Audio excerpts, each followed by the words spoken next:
This is some advice for people trying to find a long-term partner when they're 18, 19, and 20. So, or even younger. So you want to try and find someone who's securely attached.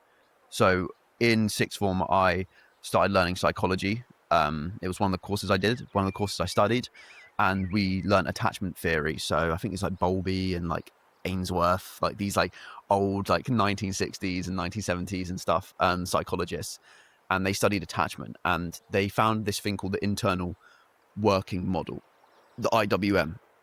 And what that is it's basically the first attachment we have with our primary caregiver. So 9 times out of 10, it's our mum. So what type of attachment we have with our mum translates into the type of attachment we have in future relationships with our girlfriends, with our partners, with our wives, or obviously husbands and boyfriends, etc. So if you have a shit attachment with your mum or your primary caregiver, that's going to reflect into your future relationships if you don't do something about it. So there's 3 or 4 types of different attachment. There's a secure attachment where you don't spend a lot of time away from your primary caregiver. When you're young, you get loved, you get cared for adequately, like more than enough. And that turns you into a secure attachment. So you explore the world, but then you come back. So Ainsworth did studies with securely attached infants, and what they'd do is they'd crawl away and explore, but then they'd come back. And this was different for the other types of attachment. So the next attachment type is avoidant attachment type. And avoidant attachment type is when you probably spend too much time away from your primary caregiver, from your mother, which means you become super independent and super like just uninterested in your primary caregiver. You just like explore the world, and it might sound good, but it doesn't help in future relationships, because what ends up happening is if you're an avoidant attachment type, you end up not giving your partner enough love. And whenever something goes wrong, you will break up or you'll cheat. So the classic example is like the avoidant. I mean, the girls have it as well, but it's like the avoidant male who, you know, is like you get together with, and then they don't show their feelings. They don't talk about their feelings. They cheat on you. They avoid confrontation. As an example, this girl has a boyfriend, this girl's friend had a boyfriend, and he was probably avoidant attachment style, and his car broke down, and he broke up with her because his car broke down, because he just like couldn't deal with the emotions and couldn't like confront the emotions with his girlfriend, and it was too much for him. It was too stressful for him, so he broke up with that relationship. That's not a very secure attachment style. Fucking hell. I literally live on like a main road, so if you hear like motorbikes and stuff, I apologize. Hopefully you can hear the birds, and there's a butterfly up there as well, which is really nice. A large white butterfly soaking in the morning sun. So cool. So avoidant attachment style, secure attachment style, and then there's insecure. So it's insecure avoidant, insecure, I think, resistant. So insecure resistant is like the babies, when the babies are separated from their mother in these psychological studies, they'll kick and scream, and they'll want to be back with the mother. And then when the avoidant babies are separated from their mother, they don't give a shit. They don't care. They're just like unbothered. And then when the securely attached children are separated from their mother, they get upset. But when the mother's reintroduced, the securely attached baby, you know, cuddles with the mum, is like super happy, super secure, all good. The avoidant doesn't care, isn't interested. And then the insecure resistant, or the anxious attachment, kicking and screaming.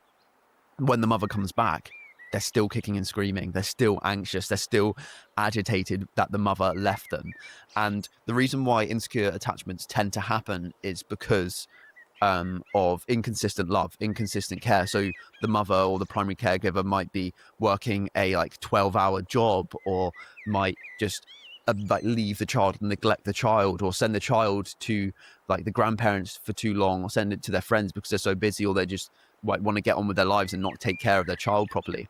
And this ends up being reflected in your future relationships. So, I'm sure you've heard of the avoidant and anxious attachment styles. It's from the relationship we have with our primary caregivers, with our mothers. It's crazy. It's absolutely crazy, but it does make sense. Like, so much stuff happens in childhood, and if we don't do something about it, we end up just staying like that and staying in that behavioral pattern. Is my head cut off? Wait, let me just double check if my head's cut off on the camera. I might have been just talking for like 20 minutes with my head completely cut off, so I apologize if you've seen half my head. Okay, I wasn't cut off, but just readjusted the camera so in the sunlight. All right. Ooh. So yeah, that reflects our relationships in adulthood, our attachment to our mothers. And what ends up happening is, if I already explained what happens if you're insecure, avoidant, you'll have a hard time showing your feelings, you probably cheat, you can't stay in a long-term stable relationship, you end up just going out with people for 1 month and breaking up with them, or you just cheat on them. And then insecure anxious, which I think maybe I had when I was when I was a teenager. I don't know, or maybe it's just low confidence. I have no fucking idea, because I have a really good relationship with my parents, so no idea. But insecure anxious is when you're like almost like a helicopter parent, where they're like overarching on their kid, and they don't let their kid do anything by themselves. I think insecure anxious attachment is kind of similar. Like, they need a lot of validation, they need a lot of care. If you like try and do something by yourself, they just think you're cheating on them. They'll just be like really insecure and not let the partner do anything by themselves, or have a hard time letting the partner do something themselves. And they'll need a lot of compliments, they'll need a lot of love. And if you don't give them a bit of love when they ask for it, they'll probably throw their toys out of the pram, right? And why does this matter? Why is this a problem for like teenagers and young people? If you get into a relationship with an avoidant person or an anxious person, or you're one of those yourself, you're gonna have a really hard time having a long-term stable relationship that doesn't take energy away from you. So if you let's just compare a secure relationship to a avoidant and an anxious relationship first. So a secure relationship is, you can do stuff by yourself and it's not a problem. You trust your partner, you're both loyal to each other, you don't suspect the other one's cheating or like chatting saying bad things about you behind their back. You can just have your alone time, have your space. When you argue, you are able to fix it quickly, and there's no hard feelings, there's no silent treatment, there's no guilt tripping, there's no gaslighting. And if your partner goes out with their friends, you don't worry about them, you don't worry that something bad's going to happen or they're going to do something to ruin the relationship, things like that. It's just nice and calm. It's almost like, I was going to say boring, but it's not. It's just content. I was talking to my friend a few weeks ago, and we were saying how relationships, we almost said relationships should be boring, not like like an old 70-year-old couple. But then, why are they still together at 70? It should just be content. You should just be happy, and you shouldn't have to worry. You shouldn't have to overcompensate. You shouldn't have to put all your energy and resources into making sure they're all right. And a secure relationship means that the partner can deal with their own stuff with your support, but they don't necessarily need you to deal with it. If you weren't together, they'd still manage it because they have a secure family that they can talk to, they have friends that they can talk to, and they can just deal with it internally. Whereas an anxious or avoidant relationship, you'd have to, if you're dealing with someone like that, someone with anxious or insecure attachment style, they will sap all your time from you. You'll have to permanently be thinking about their feelings over yours. You'll be continually putting more to make sure they're all right than you get back. And they're the center of your world. they're just over consuming, all encumbering your life. You have no friends now, you have no hobbies, you have no career plans, you're just focused on them, making sure their needs are met, and you don't have a fucking life because you're just obsessed with them and you're always making sure they're okay. Because if you have your own time, have half a day to yourself, they'll be spamming you with messages saying, where are you, what's going on, why aren't you like talking to me, or like, do you love me anymore, like, are we going to break up, like, are you cheating on me? Like, that's what happens. Whereas if you're in a secure relationship and you go to the sauna for an afternoon, your partner might ask, oh, where are you? Oh, dinner's ready at 6 p.m. I assume you're at the sauna or something like that. And then you get home and you explain where you were, and that's fine. Then you get on with the rest of your evening together. It doesn't turn into, small things don't turn into an argument. Obviously, you can still be in a secure relationship and have arguments. I'm not saying that. That's just normal. That's normal in every relationship. But it's how quickly that argument goes from something small and manageable to something huge and out of control, and you suddenly broken up. That's the difference. So as a young guy, you need to either acknowledge that you're avoidant or you're insecurely attached, and read some books or listen to some podcasts on how to fix that.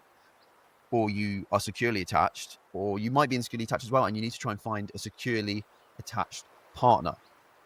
And to be honest, it's probably you need to really think where you're going to find that type of partner, a securely attached partner. Are you going to find a securely attached partner in a club at 3 a.m?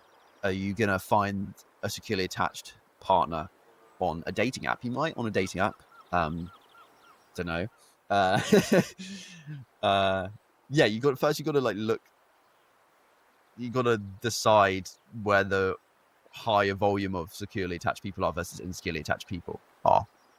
If you're looking in a nightclub, you're probably not going to find as many securely attached people, because a lot of people in nightclubs are looking for a one-night stand, a short-term partner, or just to get off with as many people as possible, which if you want to do that, that's fine. But if you want a long-term stable relationship, probably not a good idea to go looking in that area.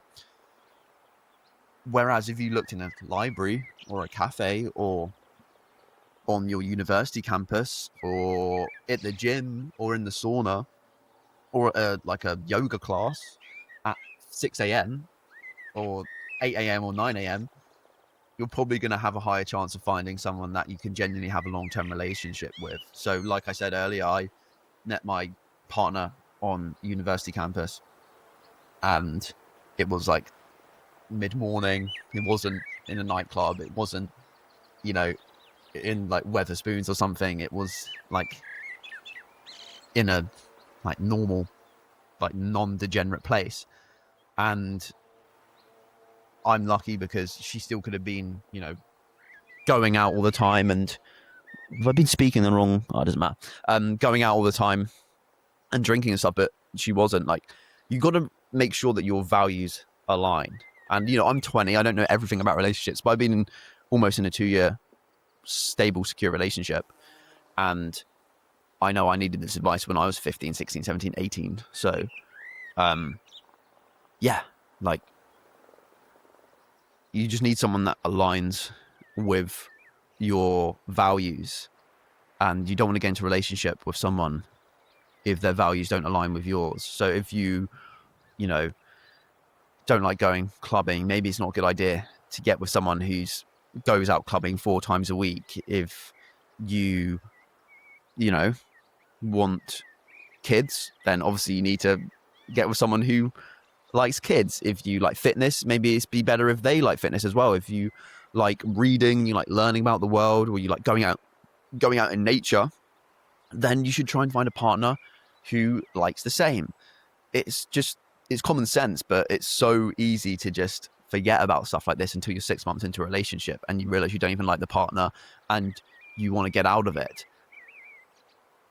Do you really think it's going to last if she likes going out and clubbing and getting drunk, and you like going to the sauna and going to the beach and staying inside and cuddling in bed? Probably not, right?